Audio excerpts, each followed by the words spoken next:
What's up, guys? Welcome back to a new video on my channel. I've prepared something for you guys. I hope you guys are excited. As you can see right here, it's me, Sunburn, and welcome to my very POG presentation. I've been working on some stuff today. I had to do my stream late because I wanted to do this, and I should probably take my notes out real quick. Wait. Today, I want to show you the 5 best players in the beta of Victory Road right now to use. Yeah, that's my YouTube video, guys. So make sure to like and subscribe. To chat, you can say hi. You can say hi if you want to. That's my PowerPoint presentation. We will talk about the best players in the game so far on the 2nd of April right now. So why should you listen to me? I have many points why you should listen to me. I'm playing, the first point, I'm playing Inazuma 11 since I was a little kid and played every single mainline game that was ever created. I literally have every single game, guys. So that means I have all German games, and I have all the games in Japanese in my back of my shelf. Maybe I can show it to you someday. And by this, I have a lot of background information about the game. Secondly, I've beaten the entire beta. I've beaten the strongest team, Eldest Masters, and on Godhood difficulties. So it's the hardest team to beat. They're pretty difficult, and I've managed it. But the more important thing is, I've got 2,200 from 2,200 rank points, and by this, I maxed it completely out. I'm like, right now, I'm at the top of the rankings, and I'm at world rank maxed out, so you won't get there by accident, you know? Like, there's some exploits you could use, but I didn't use them. Trust me, guys, trust me, okay? Trust me. So, why do I do this? That's also a great, important point. Why do I do this? First reason is for the subs. Guys, this is your time to subscribe. Subscribe to my YouTube channel. Getting big on social media is not easy, but with this video, I hope I get big. Secondly, for the money, guys, for the money. I don't earn money with views right now, so it's the perfect time to change that. So, guys, if you have a Twitch Prime left, I will gladly take it. And the third reason... Wait, who put that in there? To free Nelly Raymond from the fangs of trainer Hillman, to save her out of an abusive relationship, and finally arresting Hillman for grooming a child. What? Oh, fuck, guys. Oh. Oh. So, apparently, trainer Hillman got arrested for having a relationship with Nelly Raymond, who is underage. So, good to him. Good that he's locked up now. He's a groomer, dude. Lock him up in the jail cell, dude. Absolutely. So we got 1 point already done. So Hillman is arrested. Good. Jokes aside. So why do I do this? I want to help especially new players to not miss out on certain key players, which can change the entire flow of your game. Because many people go into this game, maybe picking their favorite characters, and are just like, who is good, who's not good? I'm not really maxed out on my levels yet. I don't know. What is the best choice? There are like 48 players right now in this beta. It can be pretty confusing, especially with all the mechanics going on and stuff. So first, that's the reason. Secondly, this list will also give you like little insights on the game's meta, at least how it is right now. Keep in mind, metas can always change. When you watch this video and you're like 2 months late, it can already be changed. You know, like it can already be different. You don't know that. It can change at any single time. So yeah, that's a thing. So what I'm gonna do now is I'm practically just mentioning the 5 best players, but I will still go a little bit into the details, why they're so good, what you can use to counter these players, and with this maybe you can understand a little bit about how the game works. And I'm also working on a deep dive team building guide right now. So I'm working on a team building guide and a gameplay or combat guide. You can name it however you want. So yeah, keep in mind for this. So reminder, guys. Even if I'm seemingly very good at the game because I'm max rank, guys, I can still only talk about my perspective. There are and will be other good players who will absolutely disagree with me, like the Spanish community who thinks Sam Gokhan is like the best keeper in the game, or Bomber, this alias guy is so great. No, guys, fuck him. Fuck him. Those guys are wrong, guys. Those are wrong. They don't know how the game works. They just play against their little noob friends and play with Bomber and think they're fine. If you go by that rule, fucking Jean-Pierre Lapin will be the greatest goalkeeper in this game. So yeah, but you can still discuss with me in the chat and in the YouTube comments as well. I will gladly discuss with you, maybe because if we discuss and come to an agreement, we can both gain something and be better in the game. So feel free to do that, but please be respectful. And with this, I will come to my first player in the top 5 list. So as you might have seen it, I'm starting this list off with the 5th best player in the entire beta, in my opinion. The first player I want to talk about today is Goldie Lemon.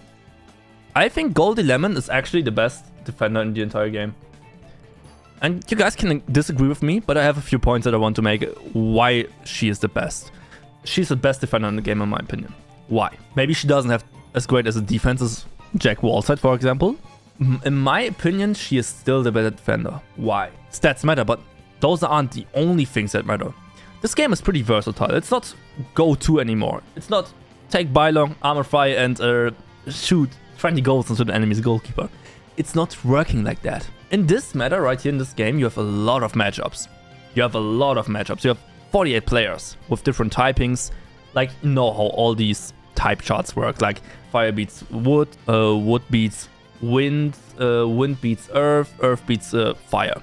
My points about Goldie Lemon are the following. Basically, the advantage of Goldie is because she's a very uncounterable defender in the game. She's uncounterable. There's no player in this game who will counter her. There is one, and it's Zanark. Zanark Avalonic is maybe the only player who is able to counter her because she's a fire-type defender. So, there's no Earth Striker in this game at all, besides Zanark. Another player who's also a threat maybe is Faerun, because he has Dance on Air, which is also a cool player because Faye can also spam a lot of moves. But I don't think that this will be enough of a reason to not make her the best defender in the game. Because the problem with Faye is that he's still a wood forward, so he doesn't have the advantage. Like, it's only neutral again, you know? Wind gets neutralized by fire. Wood type has an extremely disadvantage, and the only players who are able to do something are Earth players, but you don't have any in this game. You don't have any besides Zanark, who doesn't have a dribbling move in Earth. So basically, you have no counter for Goldie. You have no way to outplay her, which makes her absolutely great, even though Jack has better stats. If you take, for example, Jack as an opposing character, I don't have him here as a picture, but the problem with Jack is you have the likes. I mean, you can see the picture right here, because that's my team actually.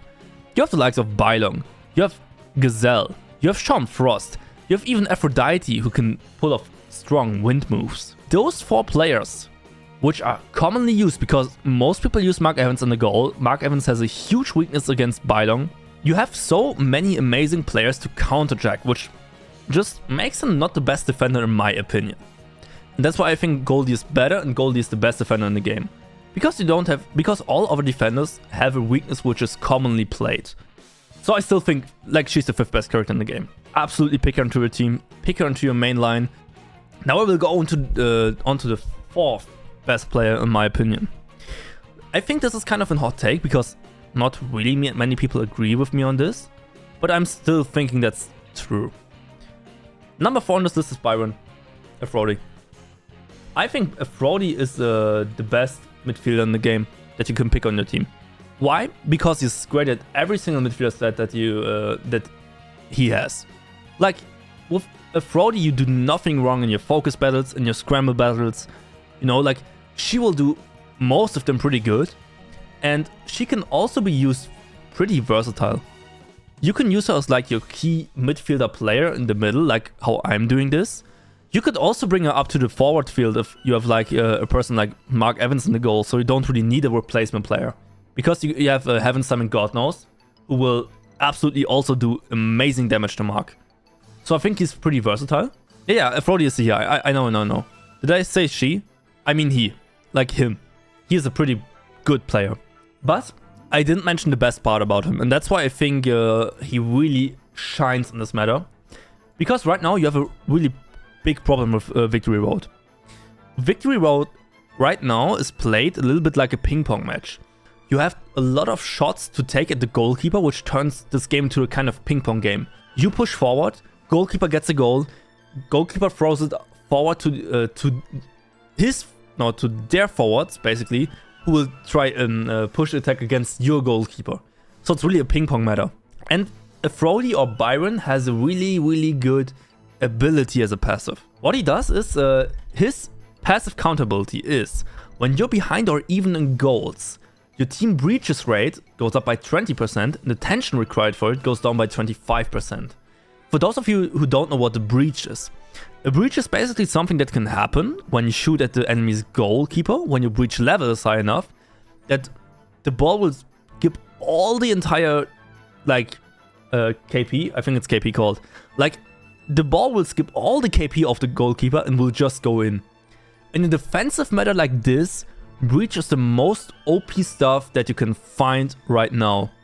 And when you have a player who boosts you in even times and in losing times, he can either save your game to get a, like, so you can get a draw, or you can really get, when you are at, like, at a 1-1 situation or a 0-0 situation, he can really be the one player that can turn around your game because you have the extra 20% of luck. And yeah, so basically he's the most versatile midfielder of them all. I think he's the best midfielder by far. I love to play him. I'm doing absolutely great with him every single time. He's great. Now we come to the third best player. And the third best player for me is a little bit surprising. Because till today, I didn't have him on my radar because I thought he was pretty bad. And I will explain why. But apparently, he is on par with the best players in the entire game. The one I'm talking about is Torch. I made a huge mistake. So on Twitter, I made a tier list. So I will just do it like this. So that was my tier list that I've posted on Twitter. And as you can see, Torch is the top player. He's like in the middle of the tier list. And the reason I've done that is because I didn't have the full access to all the stats in the game.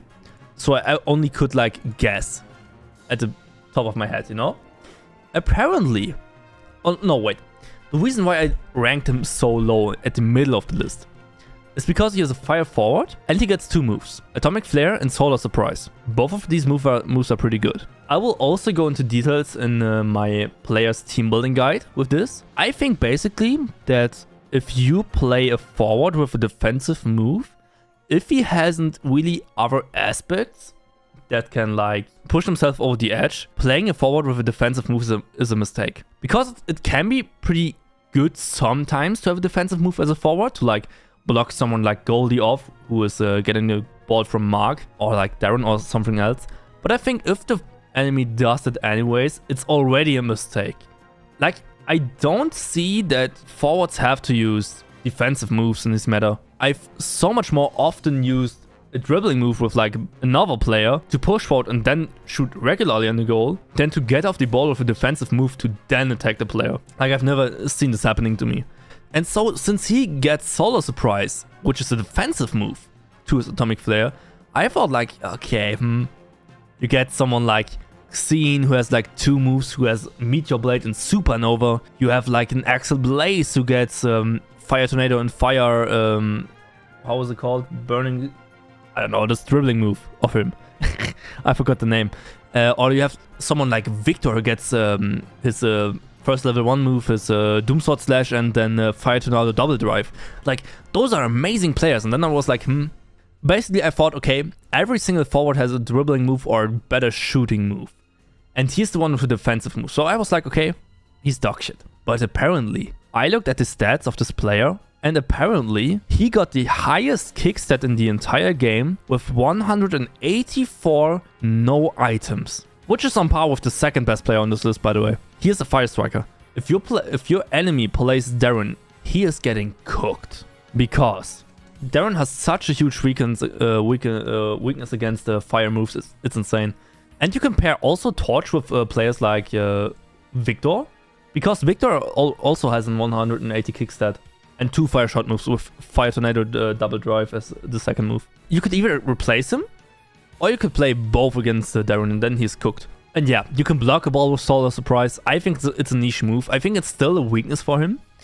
But yeah, this makes him the number 3 player by far. If he has the best kick stat, he will obliterate your enemies and he will work pretty well with the second best player on this list. What I've also forgot to mention is he also has an ability to boost breach rate.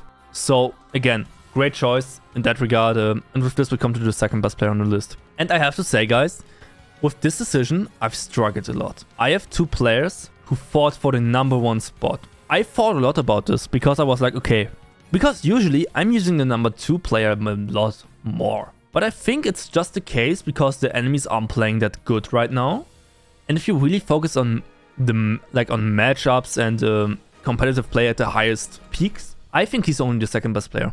Who I'm talking about is my favorite player of all time, Bylong. That's right, guys. Bylong is only the second best player on this list. In my opinion, if the meta would have been more balanced in the players, like in terms of players' choice, who would have been added into the game, like let's say a Wind Keeper or like another guy, I think Bylong would have been the best player in the entire game. He is my key player. Like, he's the player that I'm using the most. If you don't pick Bylong, I think that's already a mistake. He is by far, like, you can argue for him to be the best player. We don't know, like, some people argue about maybe there's a fourth team coming. If they are adding, like, the players that are missing to this meta right now, Bylong is the best player by far. Like, no shot, no one beats him right now in this meta. He is the perfect counter for Mark. So many people, if not every single person online right now uses Mark. You will obliterate them with Bylong. Bylong will obliterate every single player that is on the field. He has also the highest kick stat together with Torch. With, what was it again? 184. He has, together with Torch, the highest kick stat in the entire game with 184. It's insane. Also, he got Dragon Drive, a wind move. Again, very good for Mark. It will destroy him. It will absolutely destroy him. Then also, he got Wind God Stance. This is a dribbling move. Again, having a dribbling move as a forward, and especially with his stats, he can go forward. And even if he shoots a normal shoot at Mark, or a normal shot, I don't know how to pronounce this. If he puts a normal shot at Mark, Mark will, Mark's health gets drained by half or something like that. If Mark doesn't have a God Hand or God Hand V in his kit, you're done for. Pray and wait for the next foul to appear to switch your player off to either Samguk or Dvalin or Darren. Darren is a hard counter, by the way, for Bylong. But again, he's only the second best player. Also, if you have a defender like Aitor Cazador, use him. That's what I'm doing right now. I've put Aitor Cazador next to Goldie Lemon. He isn't the best defender in the game, but he is also a counter for Bylong because he has Wood type move and he can counter Bylong pretty well. Again, I think he's only the second best player right now in this meta because, like, there's one better player and you will understand instantly once I'm starting to explain it. But before we come to that, I want to mention my honorable mentions. And those three players here are my honorable mentions. I have all three of them in my team. It's Janus, Bellatrix, and Cassine. Maybe even Witz from Alias as well. Those four Alias players are my honorable mentions, because I feel like they are pretty underrated right now. No one really has like them on their radar. And they have so huge passive abilities, especially Janus and Bellatrix are such a good combination. Because it's not because of their stats, it's also not because of their move pool, but it's because of their second abilities of Janus and Bellatrix. With Xenia it's a little bit different. I will go into detail of that as well. So, Bellatrix has the advantage that Bellatrix has a passive ability. Once your tension gauge gets at 100%, your shot of the entire team will increase by 40%. 40%, dude. 40. By 40%. It will almost, like, it will double by a half with a full tension gauge, which you will go anyways for because you want to, like, reach the breach spot so you can breach the goalkeeper.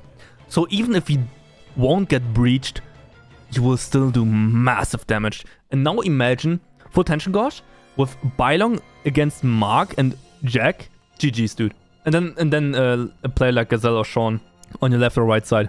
Dude, GG. So great. And Janus is pretty great because Janus works as a kind of counter ability. If your team really doesn't go into the game so well and you're staying like below 30% of your tension gauge, then you will your shot of the entire team will still get boosted by 10%. So you get a boost regardless of what you do. And if you have over 30%, you're already in breach rate, so you are still pretty great.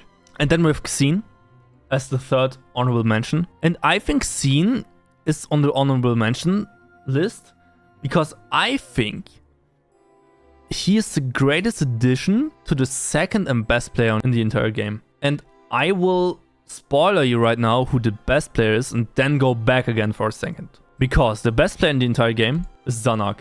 Zanak is the best player in the entire game. By far. By far. Slightly followed by Bylong, but he's the best player in the game. And now I will go back to Xeen to explain some things. If you play Zanak, Bylong, and Xeen as your 3 main forwards, you have every single type of shot moves you can have in your forward moves. Zanak has his Earth move, Bylong has his Dragon Drive, and Xeen gets Meteor Blade and Supernova. Supernova being, by the way, the best shot in the entire game. So the best shot in the game is Supernova, by the way, which is a wood move. And the problem you have in this meta is that you don't have a Wind Keeper. So despite it being the best move, it's not like the greatest move in my opinion. It has a power of 255, so it's insanely great. The best dribblings, by the way, are Heaven's Time and Lightning Bolt by Bellatrix. So Bellatrix basically has 2 of the best moves in the entire game. The best defensive move is the one that Torch got. Sort of surprise. And the best catching moves are God Hand V and God Hand V and Capable Hands are the best moves in terms of catching. So Xeen also provides the best move, the best shooting move in the game with Supernova, but also has Meteor Blade. So you can use them against, again, pretty versatile. If you have, for example, a Darren in your goal, go for Meteor Blade. It will destroy him. If you have a Mark in your goal, for example, then your Meteor Blade will get kind of resisted, but you still have Supernova, which is neutral. So you're still pretty great. That's why I think those are my honorable mentions. And now we go to the best player in the game, Zanak. Zanak Avalonic is the best player in the entire game right now. Look, the advantage of Zanak is you basically have, you have Goldie. Yeah, that's it, Goldie. It's basically Goldie for forwards with great shot stats. He gets a shot of 170 in the end, and he's an Earth-type striker. Not only an Earth-type striker, he's the only Earth-type striker. And again, you can't counter Zanak. You can't counter him. It's impossible to counter him. You don't have a Wind Keeper. Wait, you got one. It's a replacement player for Alias called Clear, who gets a Wormhole as a second move. She's a Wind player and no one will play her. And even if they do, you will punish the shit out of this. Don't get yourself tricked by her. Clear is not a good player. Don't fall for the trick. It's bad. It's bad. Clear is bad. Even stats-wise, she's the worst goalkeeper in the entire game. Don't use her. Please. Zanak is great. Disaster Strike, you can hit everything. Mark, Darren, Samguk and Dwalin effectively, so you hit 50% of the entire goalkeeper's cast effectively, which is huge. This is huge. He's basically the Samguk and the Dwalin counter. And again, he's the same kind of counter for those 2 as the Bylong is for Mark. And Torch is for Darren right now. So these 3 are the best strikers by far in my opinion. You have one thing that can counter Zanak right now in this meta. And those are the 5 Wind defenders in the game. If the opponent does that, punish it. Playing your entire team about one character in the game is a huge mistake, in my opinion. It's a huge mistake. You can much rather ignore him, because what you would much rather have to do is exchange Dwalin or Samguk for another goalkeeper. Because if you do the defender stuff, then you allow all kinds of players to come in. You allow a Bylong to come in. You allow all the fire strikers to come in. You will basically open up your entire defense just to counter Zanak. You will run into a much deeper problem than you would if you would just ignore him and put on a different goalkeeper. I swear by God, do it. Please do it. Don't fall for the trap of putting Wind defenders in your defense because you're worried about Zanak if you're a Samguk or Dwalin player. That's why I also disagree. Again, that's a thing that the Spanish community really thinks. Samguk is the best goalkeeper. No, he isn't. No, he isn't. He may have great stats, he may have a good goalkeeping move, but he isn't. If your opponent plays Zanak, you have to get out with Samguk, otherwise you're leaving a huge weakness on your team. Because Zanak will still regularly get through, but you will open up your entire defense. It's a mistake. Don't do this. Please. That's the play, how to play against Zanak. He has a kick of 170, so he's slightly not as strong as Bylong is and his Torches, but he's still, I think, the best player in the game right now, because he can't get countered as an offensive player against all the bulky goalkeepers, which are the best type of players in the game right now. You can also play Heath, because you get Royal Lancer, which is also an Earth-type move. But and it's also a long shot. But then I would much rather play him as a replacement player on your bench if your opponent plays Dwalin or Samguk, so you can punish them in the second half. The same way goes with Suzette Hartland, by the way. But I won't really use him as a main cast. And guys, if you believe it or not, that's the end of the video of my top 5 list. It's a pretty long one. I have to cut it pretty deeply. Like, I will probably like do a full upload of this on my VOD's channel, by the way. Yeah, guys, make sure to subscribe to not end up like hey, man. And yeah, with that being said, thank you, YouTube viewers. Thank you guys for watching. And yeah, we see ourselves in the next video. See you next time. Whoa!